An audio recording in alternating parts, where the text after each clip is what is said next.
Yeah, I like coming to Dover. It's always been one of my favorite racetracks. So this is a part of the season that's fun, being in Charlotte for a couple weeks and then getting to Dover. So hey, man, he's loud. So anyway, look forward to getting on a track and racing here and seeing what we got. Okay, we'll open it up for questions here in the media center for Matt. If you could raise your hands, we'll get a wireless mic to you. Please help me with your hand. Okay, we'll take one right over here on the.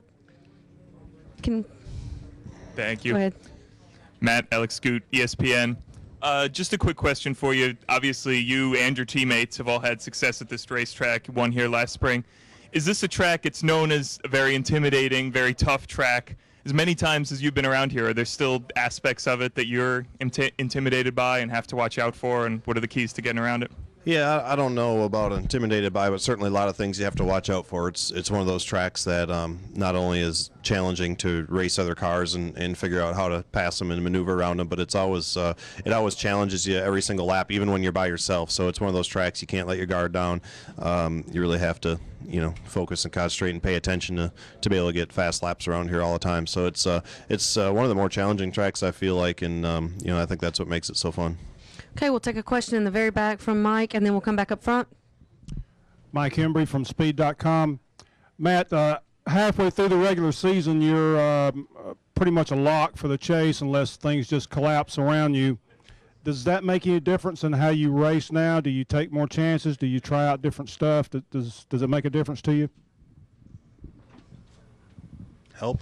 Go ahead and repeat that again, Mike. Sorry, I don't think he it's heard really you because loud we through had this a door. little radio action up here. Sorry about Heard that. it Can you halfway repeat the through the question? season and second in points and chase. I heard that far. Just repeat your question, Mike, please. I'm sorry. Yeah, since it appears you're pretty much a lock for the chase unless things collapse around you, do you race differently now? Do you try out different things? Are you more aggressive knowing that you pretty much have a spot? No, for me it's not. For me it's always the same. I mean, I'm as aggressive as I can, possibly be without putting a car over the edge and hopefully not wrecking it. So I think we show up at the track every week with the idea of trying to win and trying to figure out how to win. Certainly. We don't do that often enough, or you can't win every week. So when you can't, you try to get the best finish you can for each and every race. So I don't think that strategy really changes. I think we go and go for wins when you can't get them. You finish as high as you can, and if you run good enough, the points thing kind of takes care of itself. Okay, we'll take a question right up here from Charles, then we'll go back to Viv. With this being one of only a couple concrete tracks on the surface, how do you work here as far as is it a bigger challenge for you dealing with concrete, or you said it's one of your better tracks. How do you see it? Yeah, I mean, each track is different and unique, and I've never raced this track anytime except for when it's been concrete, so it's always been like this since I've been here. I don't really know any different, so I don't really think of it as, I mean, obviously I know it's concrete, but I don't really think of, okay, we're at an asphalt track last week and a concrete track this week. It's just Dover, and it's a very different racetrack, so I don't think it really changes anything that we do or preparation or anything like that because of the surface. It's just the only way that we know this track. Does the banks, does that play into it as well? Viv Bernstein, NASCAR.com. Yeah, certainly the track is very high banked and very fast, and obviously that plays into your setup and how you attack the track. You can go ahead now, Viv. Sorry about that.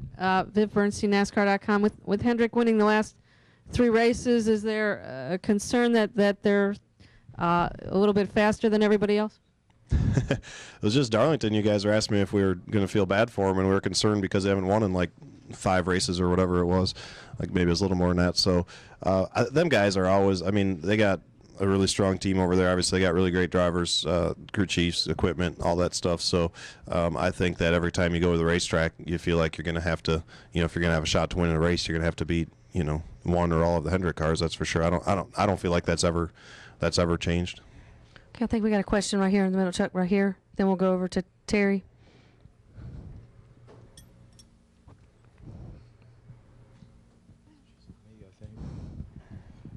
Yeah, hi, Matt. Sorry.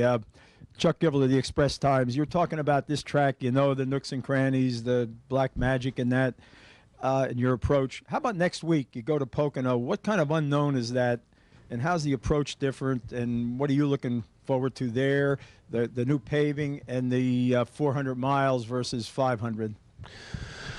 Yeah, I mean, that's the thing is I don't know a lot about Pocono since they paved it, so I was trying not to think about it yet until we got through here, since we got to be there for like 6 days or whatever it is after all our testing and all our stuff. So I think by the time you do your Wednesday test and your Thursday test, hopefully you'll have a good idea what you need and a good plan, going into Friday and getting ready for the weekend. So it is a little bit of an unknown right now, but certainly we're going to have, weather permitting, of course, a lot of track time there. Everybody will. So hopefully we'll have a better answer to your question, I guess, after we get on track Wednesday, and then probably even more so on Thursday after we get a bunch of cars on there and we kind of see what we're up against.